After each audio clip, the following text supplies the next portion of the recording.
Welcome to The Explainer. Today, we're exploring how music education is actually rewiring our brains.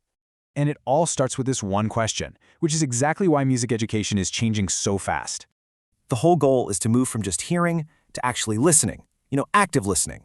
It's aural training in action, turning background noise into a language you can finally understand. So how do we teach this? Well, the classroom is moving away from old school methods to new ones. As one expert puts it, it's all about blending the theory with actual, hands-on practice. And this new approach has a really powerful toolkit. Let's check out what's inside. So composing can lock in scales, while improv helps you feel intervals, like a perfect octave.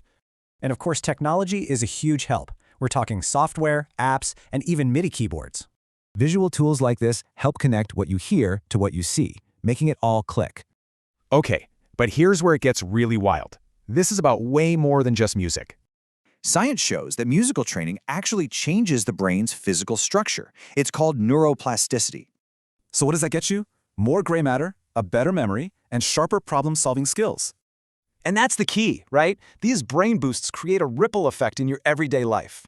For example, students with music training often get better grades in math and even language. That's because it's building core skills like pattern recognition and abstract analytical thinking. And it doesn't stop there. It even helps with social skills, like empathy and working together. So you see, it's not just about becoming a performer, it's literally about building a better brain. Which makes you wonder, the next time you listen to your favorite song, what new things will you hear